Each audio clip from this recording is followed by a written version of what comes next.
Shall we start? Good morning, everybody. It is a great pleasure for me to announce that the Kingdom of Saudi Arabia has provided $500 million in contributions to Ocha for humanitarian assistance in Yemen. The latest contribution brings our total contributions to Yemen since the onset of hostilities to over $14 billion. We are very appreciative and very supportive of the work of the United Nations organizations in the humanitarian field, and in particular Ocha. We look forward to continuing our strong cooperation with Mark Lowcock in this area. We are committed to alleviating the suffering of our Yemeni brethren. We have also launched a program in Yemen for reconstruction certain areas, infrastructure, hospitals, roads, in order to generate jobs for Yemen. We are working on support for civil service salaries in Yemen, and we will continue to see wherever we can provide support for the efforts of the UN organizations in Yemen, as well as direct support through the King Salman Center for Relief. We are also committed to the political process in Yemen, and we work very closely with Secretary General Special Envoy Martin Griffith in this area. We believe that he's doing an outstanding job in trying to bring the parties together to a political solution, and we believe that the best way forward for Yemen is to embark on a political process that ends this conflict so that the Yemenis can turn a new chapter and work towards reconstructing their country. We have announced that we're committed to working with Yemen on reconstruction of the country once the hostilities end, and we will do everything we can in order to facilitate the work of the Special Envoy Martin Griffith, and we will continue to provide as much support as possible to humanitarian organizations of the United Nations that are working in Yemen. So thank you, Mark, for the outstanding work you do, and the floor is yours. Ladies and gentlemen, good morning. Thank you for coming. Minister Al-Jubeir, thank you. I've been working with the Kingdom for some years, actually, on lots of humanitarian challenges, but one of the most important partnerships I've been trying to solidify since I took up my position as the Emergency Relief Coordinator here at the United Nations 2 years ago is the partnership with the Kingdom and the King Salman Relief Center on Yemen. Today's announcement and the ceremony we've just had is a very tangible further recognition of the importance of that partnership, and I want to thank the Kingdom, the Minister, you, Adel, personally, my friend and colleague Dr. Abdullah Al-Rabi'a, who leads the King Salman Centre, and all my colleagues in the Kingdom for this partnership. Yemen is, as you know, the world's worst humanitarian crisis, but it's also the place where we have the largest humanitarian operation. And we can only have that because our generous donors finance the operation. Every month at the moment, we're reaching 11 million people with assistance. Without that assistance, millions of people would have died in Yemen. That programme would not be happening but for the generosity of our financiers, and there's no more generous financier than the Kingdom. Thank you. Of course, we know that the humanitarian operation doesn't solve the underlying problems of Yemen. That requires peace, and then stabilisation, and then recovery, and then development. But in the meantime, while those things move forward, we have to save the lives of the innocent, ordinary children, women, and men of Yemen. And what you've done today enables us to continue doing that. So thank you very much indeed. Thank you for doing this on behalf of the United Nations Correspondents Association. Thank you for doing this again. My name is Ali Barada. I work for Al-Sharq Al-Awsat newspaper. And my question is that there are information all the time about stealing those aids, getting the money from Saudi Arabia or elsewhere by the Houthis.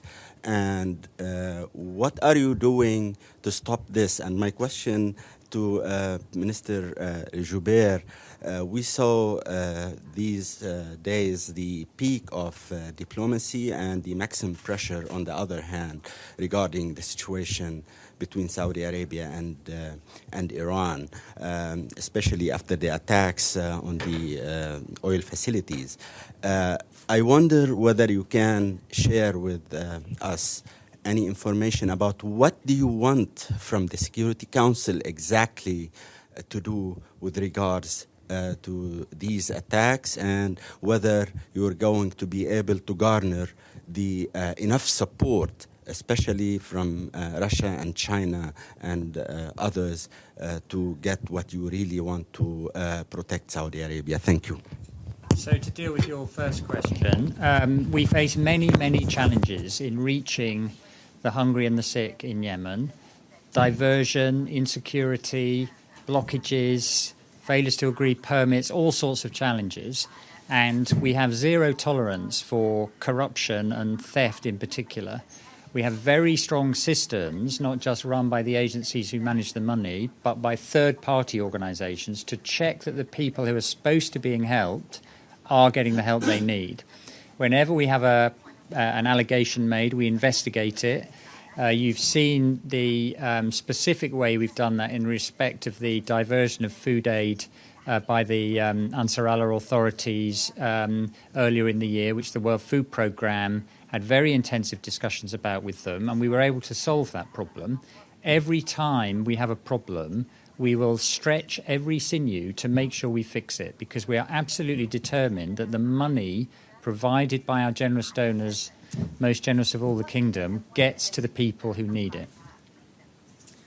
With regards to the situation with after the recent attack against Cake and Horais, we are in consultations with our friends and allies about the next steps to take. We have we saw the statement that came out of the three countries on Monday, which was a very strong statement. We believe that we have also launched an investigation to establish the source from which the missiles and the drones were launched. The initial investigation results prove that these were Iranian weapons, so we hold Iran responsible for this. We have asked the United Nations to provide us with experts to support this investigation and be part of it. Those experts are in the Kingdom of Saudi Arabia. There are also experts from other countries that are working on this investigation.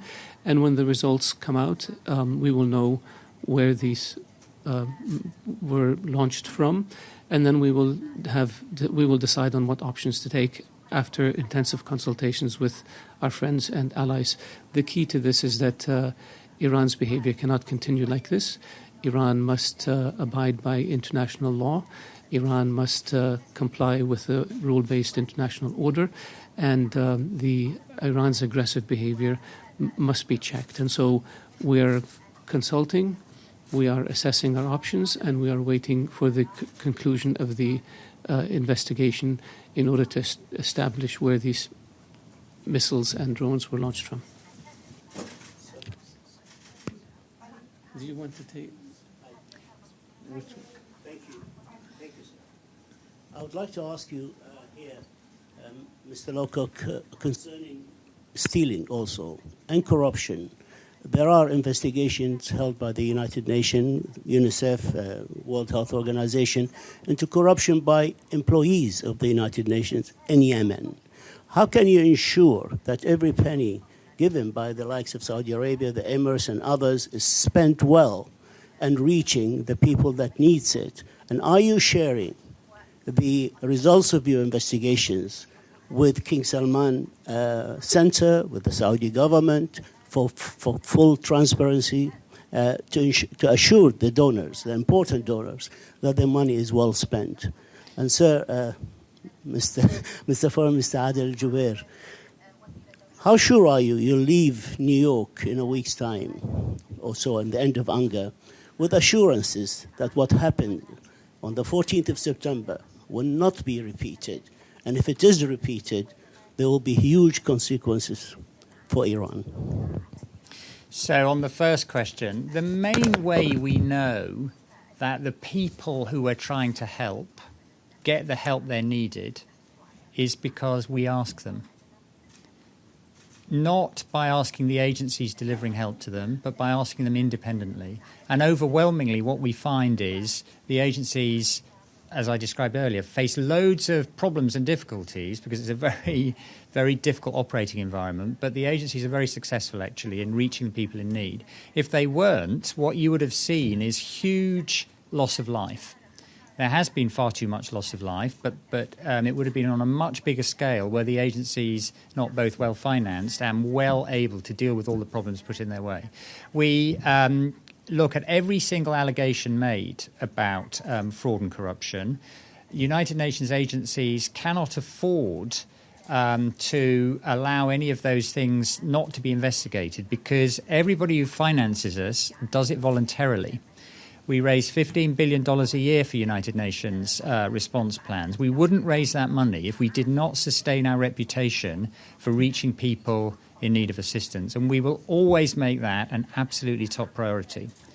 I should say, with apologies, I have to go now and round up the conference. I'm very happy to talk, as I'm always available, as the local correspondents know further, including later in the day if you'd like me to. Just one point, are you sharing the results of the investigations? Yes, we share lots of information, and indeed that's part of the agreement that we have with all of our donors. So we definitely do that. Great. I'm sorry to have to run, but I'm always available to you. So let me answer your question, and then I have to follow Mr. Lowcock. We are investigating seriously, and we're consulting with people. We will be very deliberative, and we will be very thorough, and we will come up with different options, and we will select the appropriate options as a response to the attacks against the Kingdom of Saudi Arabia. But the key is to complete the investigation and continue with the consultations with our allies and friends. I think there's a consensus that such behavior is not acceptable, and how we deal with it is something that we will reveal in due course. Thank you, everybody.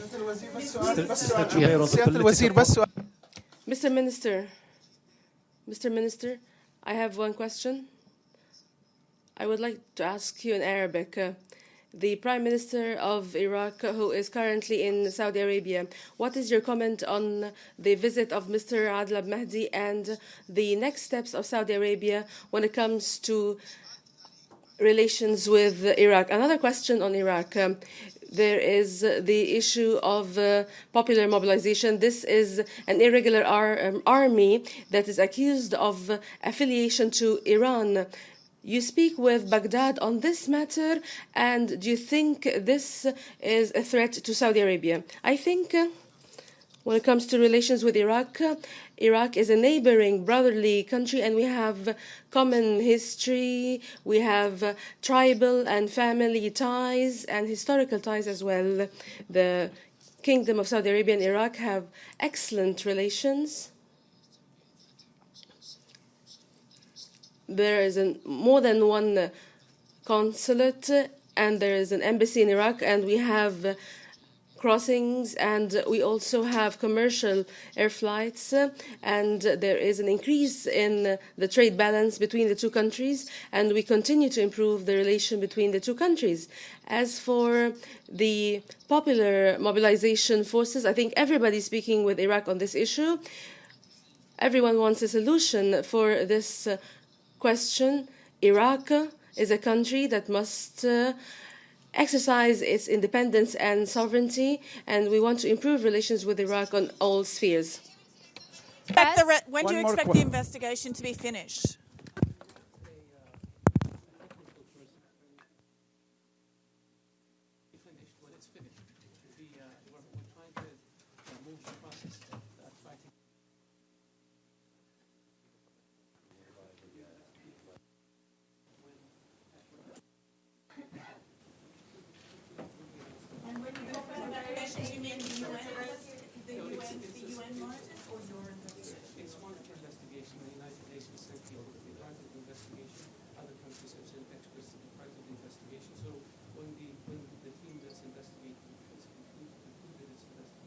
Make the announcements for the Should Israel be a part of the security regimen against Iran?